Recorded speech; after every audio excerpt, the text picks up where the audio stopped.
The Outcast who later became Queen, Part 2.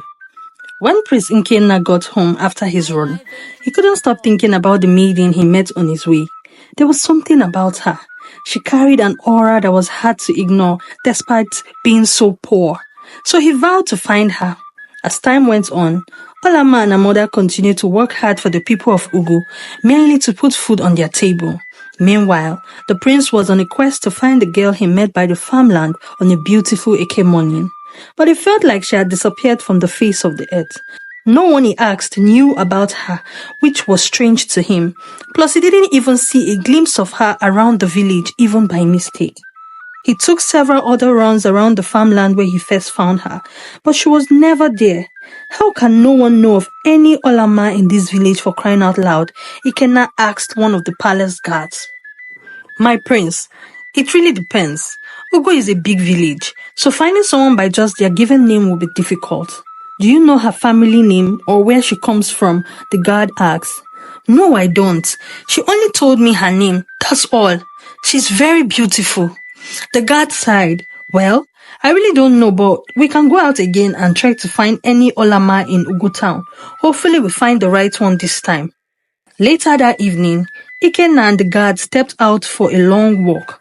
While on their way, they passed through the outskirts of Ugu because Ikenna had never been to that area before and he wanted to see every part of the village. And there she was, coming out of a small compound with a cutlass. Ikenna couldn't believe his eyes. Wait, he shouted. It's you. I finally found you, he said excitedly. Olama looked at him in shock. Good evening, she said in confusion. She's the one I've been looking for, he said to the guard with so much excitement, who was also surprised because everyone knew that Olama was an outcast. So he never really considered that she could be the Olama the prince has been searching for all this while. But my prince, we can't be here, or your father will have my head. I don't understand. I finally found Ola and you said we can't be here? Olama stood looking at them in confusion. First, she remembered meeting the man some time ago, but he is the prince of Ugu village. Wow, she thought to herself. She couldn't be here, she thought.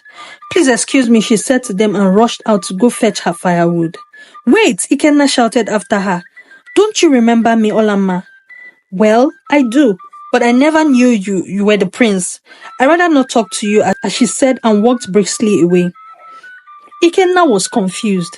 He didn't know what to make of her behavior and even that of the guard beside him. What is going on? He asked. Why does she always run away from me?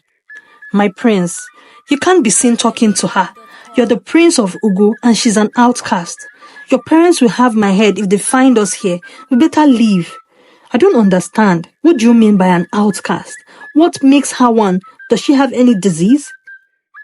My prince, it's not in my place to explain these things. I suggest you ask your father, the king. They walked back to the palace silently, with the prince in deep thoughts. The next day, Prince Ikenna left the palace very early, without the guards, and he found his way to where he found Olama yesterday. When he got there, he found her sweeping the compound. What are you doing here? She said in shock. You can't be here. Please go. I don't want any trouble from the palace. Please, she said, almost in tears. Calm down, Ola. You're not getting into any trouble. I just need to speak to you. Please. What do you want to talk about? I'm sure you already know who I am. We are outcast and you cannot be here. Her mother heard voices and rushed out to see who Ola was talking to this early. Ola, what's going on? She said in confusion. Who is this? Good morning, ma. My name is Ikenna. I just need to speak to Ola briefly. Prince Ikenna, we have nothing to talk about. Please leave before someone finds you here. Prince? Her mother's eyes opened in surprise. Please, my son, kindly leave us alone with all due respect. We don't want any trouble.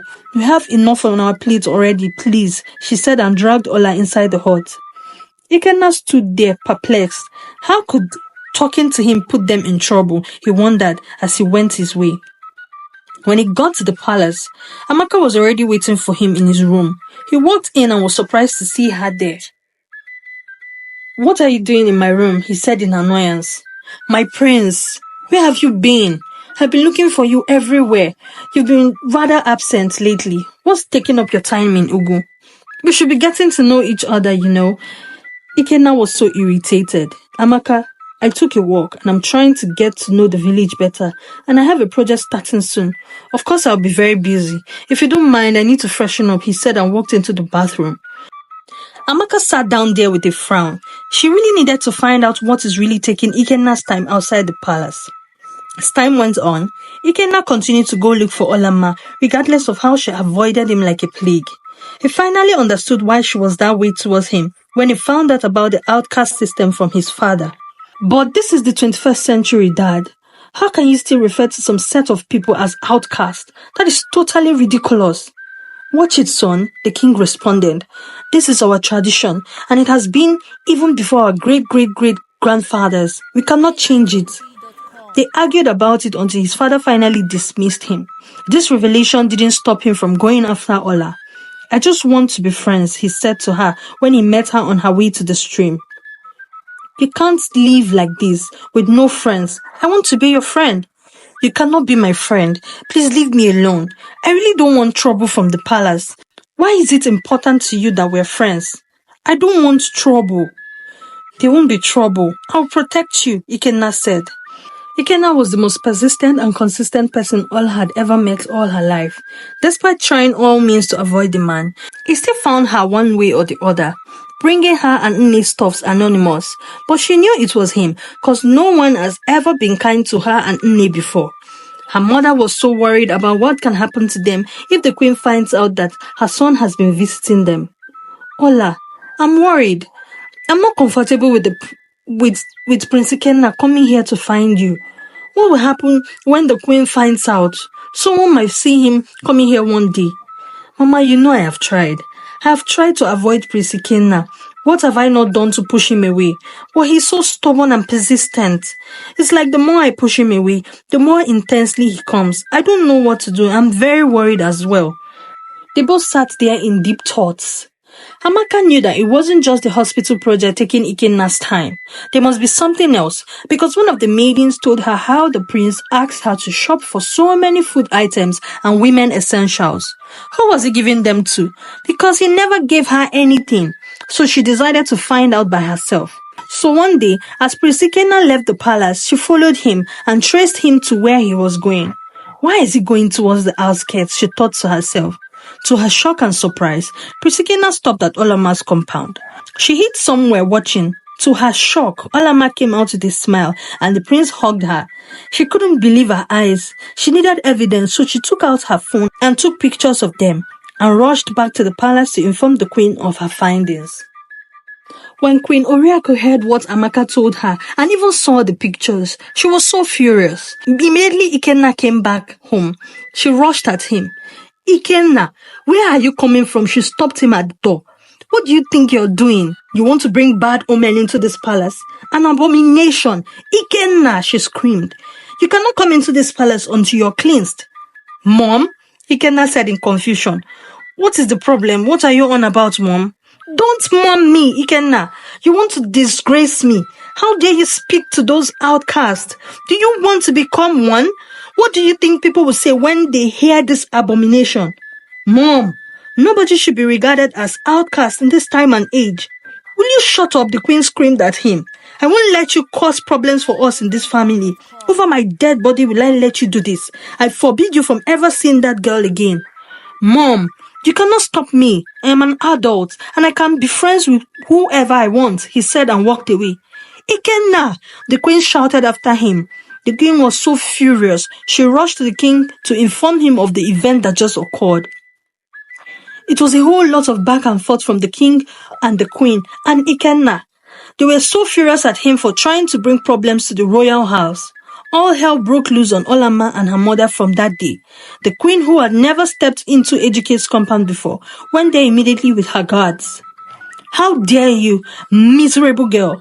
What gave you the guts to stand close to my son or even speak to him? She screamed at Olamma and her mother, who were kneeling before her. I will make your life so miserable you will wish you weren't born.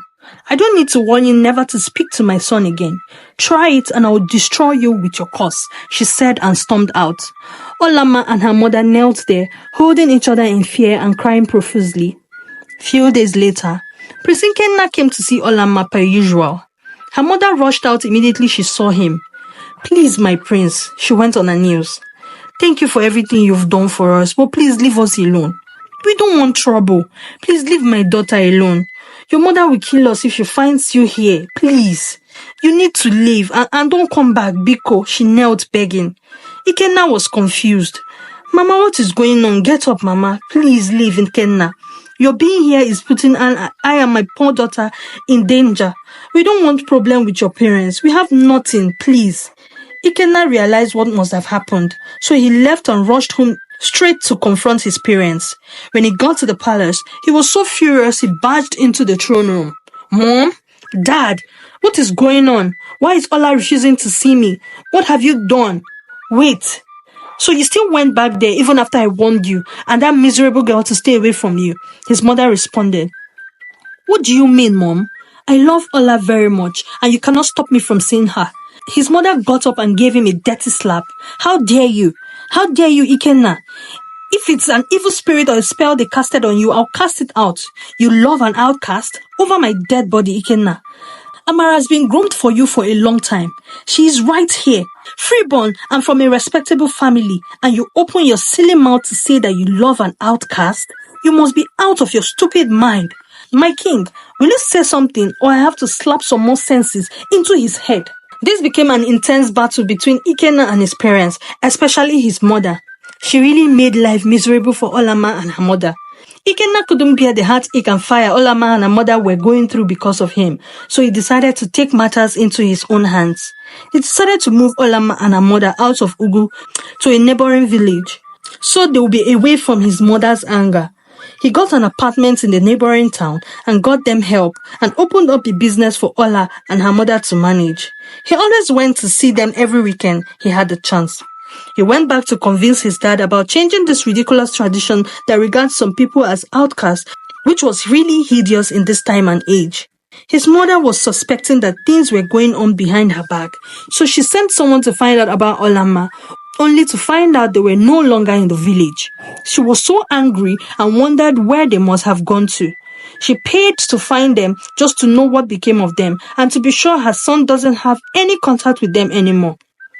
As time went on, Ikenna kept pleading his case with his father, telling him how the outcast system should be abolished, as God created everyone and we're all equal in his eyes. It wasn't an easy battle, but the king's heart was beginning to soften and he was beginning to see the light in what his son was saying. The main issue now was his mother. She was so stubborn and didn't want to hear anything about abolishing the system. The king conferred with his council and they had to discuss and take a vote on whether the age-long tradition should be abolished in Ugu or not. It was a back and forth because some wanted the tradition abolished, while some still wanted the age-long tradition to be in place. The queen was so furious at her husband for even considering the abomination of breaking their tradition. She gave him hell in the palace. She also started planning to sabotage the voting process by buying off some of the council members so they can vote against the process. She also found out where Olama and her mother were when she traced Ikenna there when he went to see them one weekend. On finding out again that her son had been housing them and even taking care of them, she was even more furious. When she saw that Olama was pregnant, she couldn't believe her eyes. Her worst nightmare was about to come to pass. An outcast carrying an heir over her dead body, she said. Immediately, she made plans to have Olama and her mother kidnapped. Ikenna went crazy when he found out that Olama and her mother were missing. He suspected his mother immediately and he stormed into the palace to confront her. He was literally going crazy. Nothing should happen to Ola and his unborn child. So you have been hiding her, his mother shouted when he confronted her. You think you're smart? Mom, I beg you. Ola is carrying my child, your grandchild. Please let nothing happen to her, I beg you. I'll never forgive you, Mom. The fact that you have been hiding her is what I'm even concerned about. Over my dead body without outcast, be born. You have soiled your royal blood by planting a seed into that outcast. I won't let you soil the family. Over my dead body, she screamed and left him there. Queen Oriako was really working overtime in trying to stop the outcast tradition from being abolished. She held Olama and her mother hostage for weeks, discreetly that Ikenna couldn't even find where they were. He was already losing his mind. She also began to drug her husband secretly and slowly to make him get incapacitated and lose his mind. She was really power drunk. The outcast tradition can never be abolished. She's a freeborn and can never be equal with outcast. Then one day, Ikenna followed his mother's personal guard discreetly, very late at night. He monitored him for a while and found out that he mostly goes out very late at night to carry out his mother's shady businesses. He figured out where they have been hiding Olamma. He went off immediately to get help and the police because he couldn't handle those fierce men alone. When the police stormed in there with Ikenna, all the men were arrested immediately and Olamma was rushed straight to the hospital as she was already in labor. Back at the palace, the king collapsed and was rushed to the hospital as well. And some poisonous substance was found in his system. And it was discovered that the queen has been putting the substance in the king's tea every day. Her personal maid caught her in the act one day, but she couldn't say anything for fear of her life. The gunmen arrested for kidnapping Olamma and her mother also confessed that the queen was the mastermind of every evil they had carried out, including bribing some council members to buy their votes. The queen was immediately arrested with Amaka, who had always been her accomplice in all that she did. Olamma gave birth to a beautiful baby boy. The king was old, so his body couldn't withstand the effect of the poison his wife had been feeding him for a long while. So he passed on shortly after he was admitted because the poison had eaten deep into his system. But before he passed on his sickbed, he abolished the outcast system in Ugu in the presence of his high chiefs and his son. Ikenna hated his mother for her role in destroying their family and killing his father. As weeks turned into months, the king was given a very befitting burial. After that, Ikenna got married to Olamma properly before he was crowned king of Ugu town, and Olamma became the queen. The outcast system was publicly abolished from Ugu town, proclaiming everyone as equal before God and man. Anyone found speaking about the outcast system or even discriminating others will be banished from Ugu village. Everyone is equal in the sight of Olisa. No one is better than anyone. Have you heard about this outcast system in the history of Nigeria? Do they still exist? Let us know in the comments. Thank you so much for watching. I hope you enjoyed this epic story. Please like, share, and subscribe to us if you haven't. And see you in our next one. Bye.